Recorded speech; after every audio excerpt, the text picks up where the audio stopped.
我们小孩吃的东西，请校长们去拿小孩，通通吃一遍。让校长吃一遍。真是鼠头，不是鸭脖。在超过半个月的舆论发酵之后，一场直属为鸭的闹剧终于有了最终的定论。今天，江西省联合调查组证实，饭菜当中的异物却是老鼠类啮齿动物的头部。咱们这边跟下土蘸木渣都有人做，路边的树叶打碎可以扎进去。你咬一装坨都可以。我说没有最低价，只有更低价。更低的时候给你造假，有核啊、籽儿啊，你破碎，能压成吗？完全没啥。那你货呢？你们如果卖不出去啊？如果你们卖不出去，我到时候渠道上卖出去，钱肯定都赔不了啊。负责人，你过来看，就这么个同样条件吗？就这么放着呢吗？今天我查了4个冰箱，你4个冰箱都是坏的。这里是不正经，一个讲点正经事的地方。今天我们来聊聊，你每天吃下去的到底是什么？中华民族是否伟大复兴了，我不知道。但我真心希望我的孩子能吃上一口安心饭。最近，一位母亲给孩子买了一个粽子吃，结果从里面咬出了一个带血的创可贴。这不是哪个无名小作坊的粽子，而是来自全国拥有3000多家连锁门店的知名品牌来一份。他当时就是图个品牌，图个安心，结果却换来了一肚子的恶心和一腔的怒火。孩子喂的，大家看一下这里头是什么？创可贴。你们自己看一下啊，这个地方明显是血。哪怕我知道我苍蝇都不会，是人血呀，真的是气炸。中国的食品安全问题早已是老生常谈，从当年的地沟油、瘦肉精、3聚氰胺毒奶粉，到最近几年频频曝光的江西楚头鸭脖事件、油罐车混装煤油事件、昆明长风学校臭漏事件等等，央视每年315晚会雷打不动地曝光几家企业，有关部门也每年突击整治一番，结果年年查年年犯，问题依旧层出不穷。整个过程就像一部反复播放的老电影，出了问题，媒体曝光，公众愤怒，监管部门表态要严查。过几个月说查清楚了，是个别事件，然后罚款、免职、整改、淡忘，接着在下一次轮回又开始。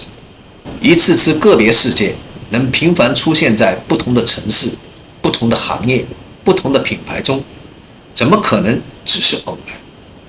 这不是某一碗拉面掉进了一只老鼠那么简单，而是整个食品监管系统出了问题。就像一个人今天肺出问题，明天肾出问题，后天心脏又出毛病，那肯定是身体的免疫系统出了大问题。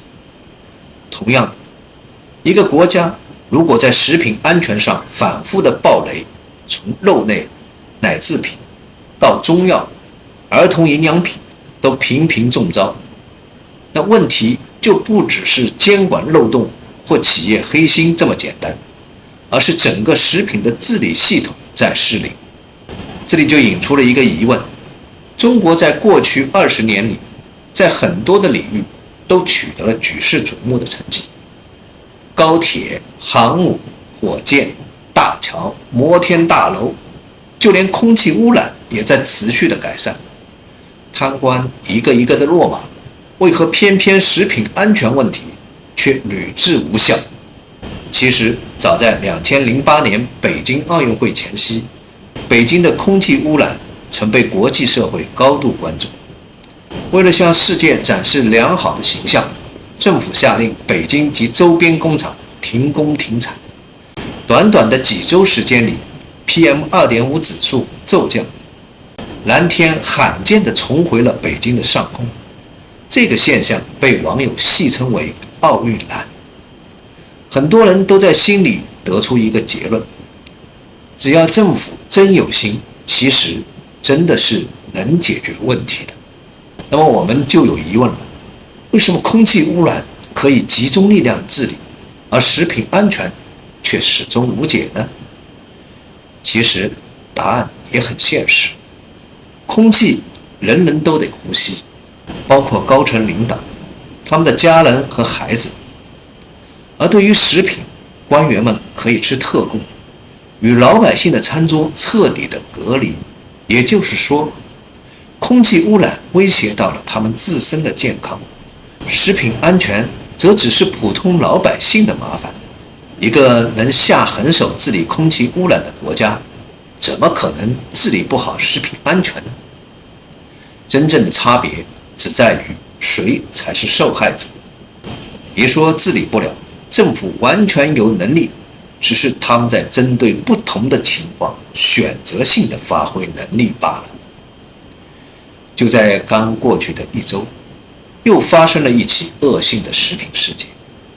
除了来一份的带血的创可贴，还有更恶劣的是，全国最大的中药材集散地安徽亳州被媒体曝光，很多所谓的养生茶包中根本没有任何中药材，全是树叶和木渣。让他这边跟下蘸木渣都有人做，路边上树叶打碎给你扎进去，你咬你装坨子可以。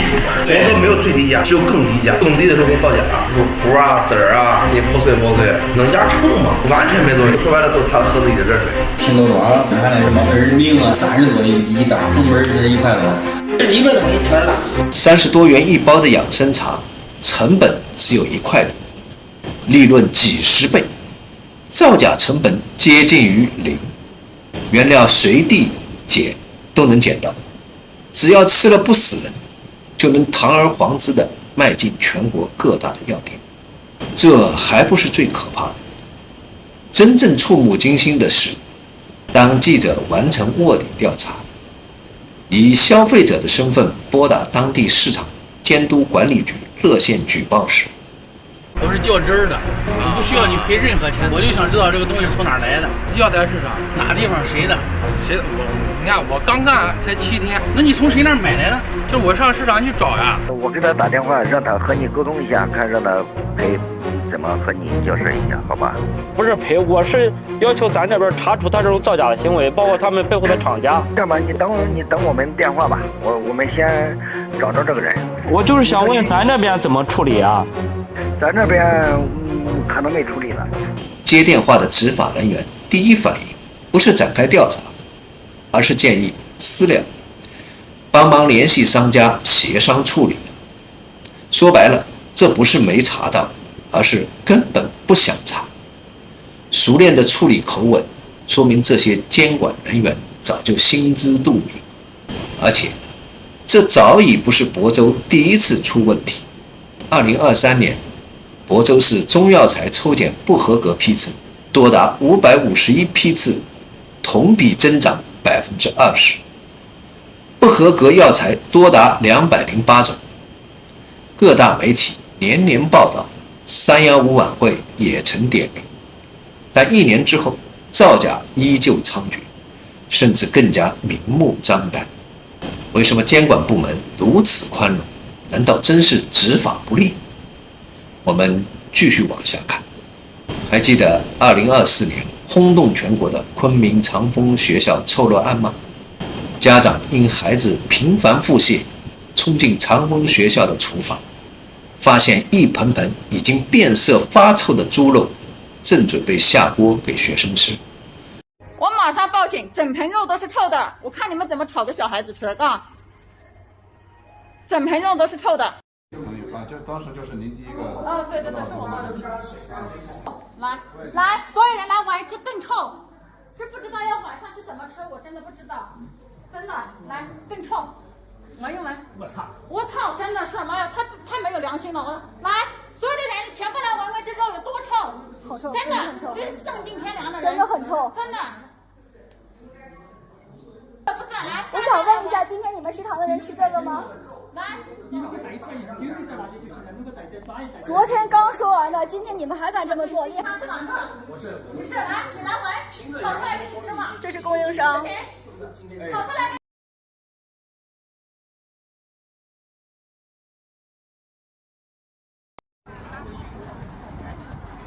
事情曝光后，学校召开家长会，一位女副校长在台上冷笑：领导还比你忍心把这些钞扔给我们的孩子学，你忍得心下心来吗？面对质问的家长，教育局领导不耐烦地宣布，会议结束，转身离场。请稍等，最后一个问题，董事长不要走。不要走。最后的处理结果是什么呢？一个本来就快退休的校长被免职了。我作为校长，向大家赔礼道歉。良心何在？承包食堂的企业被罚了10万元，责令停业。可这家企业是刚成立仅仅半年的物业公司，仅靠修改经营范围就承包了这个上千名学生的学校食堂。换句话说，一个毫无资质、刚成立几个月的公司，就能决定着上千名学生的餐盘安全。一下哈，我们在体查查上查到，供给云子长风学校食堂的餐食的企业是2024年5月份才成立的企业，他们是通过什么样一个途径进入到学校的？你算是企业招标吗？通过什么样一个途径？今年他们才成立的企业，通过什么样的途径？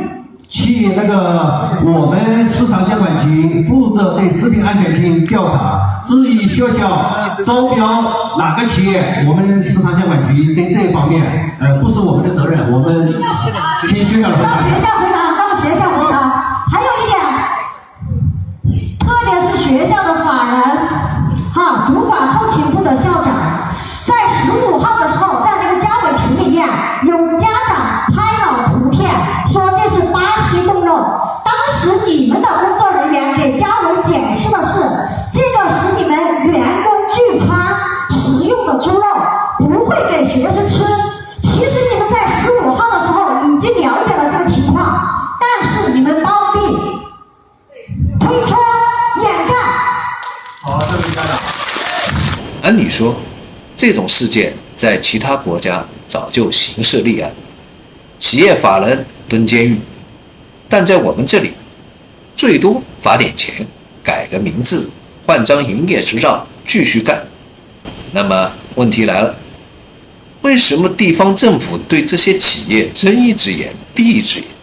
你可能以为是官商勾结，但那只是表面现象。那么根源在哪里呢？我们认为，根源就在于体制内的考核机制。中国官员的升迁并不是由民众用选票决定的，而是靠上级领导打分。领导怎么打分？自从改革开放、社会经济发展尝到了甜头以后，考核官员们的政绩 KPI 就有了2个硬指标：GDP 的增长和财政收入。而推动 GDP 和税收最直接的方式，就是扶持本地企业，尤其在中小城市，当地的支柱企业对财政的收入起着决定性的作用。以亳州为例，这座城市 GDP 约2500亿，而2024年中药材的贸易额就达到了1553亿，占了60%以上。如果你是当地的官员，是打击这些黑心的商贩让 GDP 下滑，还是睁一只眼闭一只眼保住 GDP， 保住税收，保住政绩，保住升迁呢？我想在现实中，所有的官员都会选择后者。这也是为何315年年喊打，年年造假不止。因为政府和企业在利益上已经深度的捆绑，地方政府已经养活不起真相了。同时，还有一个更让人无力的真相，在中国，食品安全问题是分层的、隔离的，它是普通老百姓才拥有的问题，因为领导们是吃特供食品的。从上个世纪50年代起，北京就设立了香山农场，后演变为巨山农场。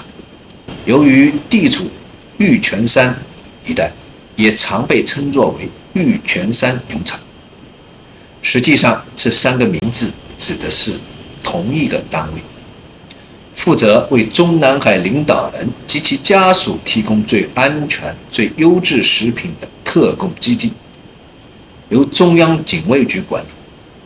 里面种植养殖的蔬菜、肉类、水果，全都是最安全、最优质、无农药、无激素的食品。只有中南海的领导人及其家属子女就读的专属学校才可以享用。还有一个北京食品供应处34号供应部，专门向副部级以上官员提供高端的烟酒副食品。从国内的精品到国外的名牌，琳琅满目。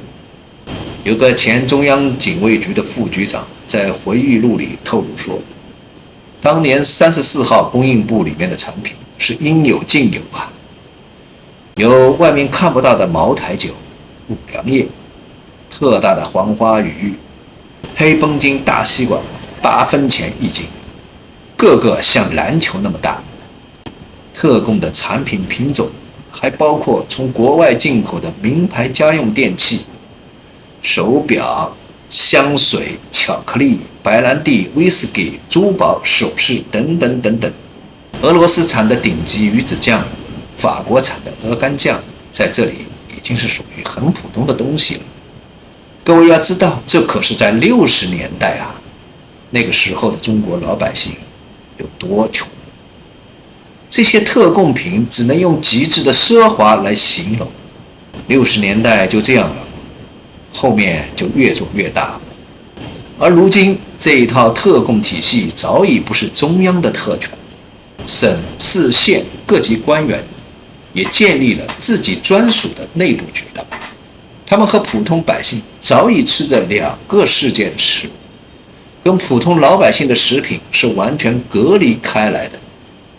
在这样的情况下，食品安全问题怎么可能得到解决呢？所以对于他们而言，食品安全只是出现在电视上的社会新闻，而不是他们家餐桌上的现实难题。真正身处食物链最底层、毫无选择权的是我们。公众对食品安全最深的无力感，并不在于问题的本身，而在于没有人负责。一个食品造假企业被罚10万，转头换个壳继续干；一个食堂出事，换个名字继续招标。监管部门明知不报，只因怕影响当地经济。而更让人无奈的是，哪怕问题已经到了如此严重的地步，政府官方发布的2024年食品安全白皮书中仍然声称，我国食品安全状况良好，抽检合格率保持在97%以上。在官方的世界里，大环境没问题，一切都很棒。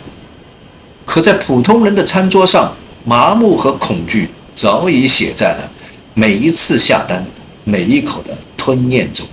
来，不放人。I don't ever slow up, no I don't take shit. I got no love for the fakeness. If you wanna play tough and wanna hate this, I'll always show up.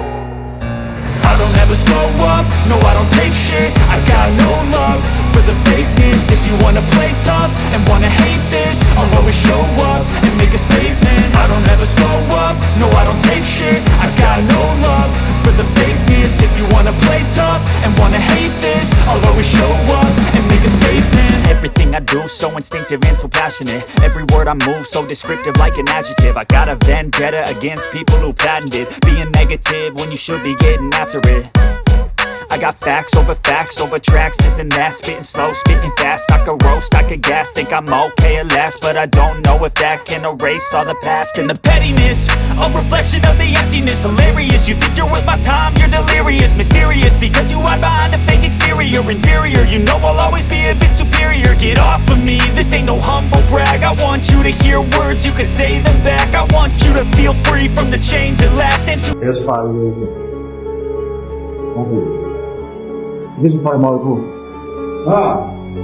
我在这儿，他们在这儿讲。全程都是。我这个是法律要才在解冻疗程，这个是疗程。应该取他的2个多。你问我现在还有什么能吃的？我反倒想说，如果你真想解决问题，那就让校长天天跟学生一起吃食堂，让官员吃的菜从百姓菜市场来。唯有风险共担，才有解决的动力。奸商哪里都有，可是在食品上动手脚是最泯灭人性的行为，尤其是针对儿童的食品，那是连黑社会都不敢碰的底线。但有些中国人在作恶的时候，实在是连黑社会都不如啊。3万桶成本只有2块3四的所谓俄罗斯奶粉，被发现不含奶之后，商家给出的态度竟然是：那这情况下，那你货呢？你们如果要是卖不出去了，如果你们卖不出去，我到时候渠道上卖出去，钱肯定是赔不了。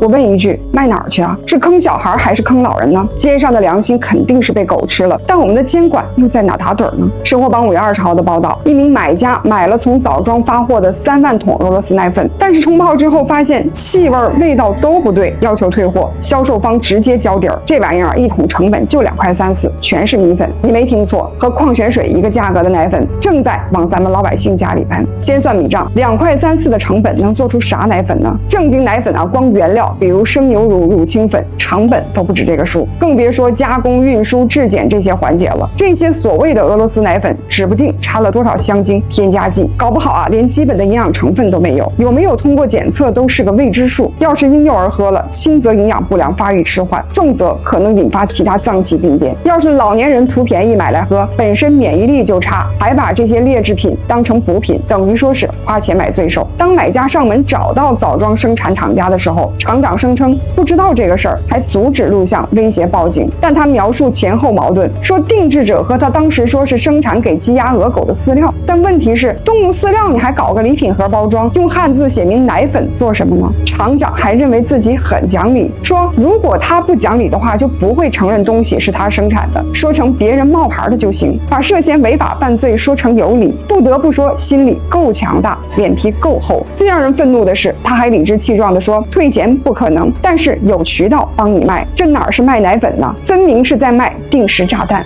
3万桶啊，不是3桶30桶，这么大的量流向市场，得有多少家庭可能遭殃呢？这些奸商眼里只有钱，把良心踩在脚底下，把别人的健康当儿戏。现在最该问的一句话是：3万桶劣质奶粉流向市场，监管部门早干嘛去了？从生产到流通，至少要经过原料采、加工制造、仓储运输、批发零售等多个环节，每个环节都该有监管的影子。举个简单的例子，生产奶粉需要食品生产许可证，这些奸商的厂子有没有资质？产品有没有经过检验检疫？包装上的成分表、生产日期、保质期是不是造假？要是监管部门定期抽检，就算不能杜绝所有问题，至少能把3万桶的大货扼杀在萌芽状态。但现实是，这么大批量的劣质产品居然能一路畅通无阻地卖出去。现在呢，出了事儿才曝光，早前监管体系的漏洞到底出在哪儿呢？食品安全的问题是慢性的，是隐蔽的，是无法靠新闻周期来解决的。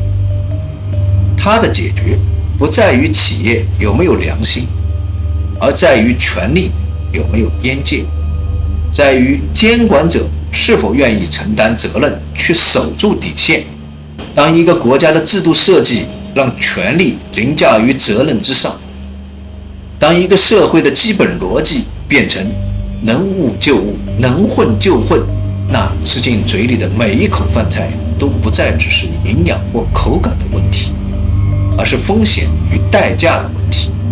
当人民无法决定谁来管理国家，国家自然也不会把人民的口粮放在心上。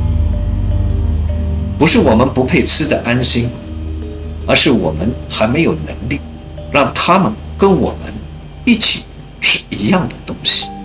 一个连饭碗都无法托底的制度，谈什么伟大复兴。好了，本期节目就到这里，我是不正经，我们下期再见。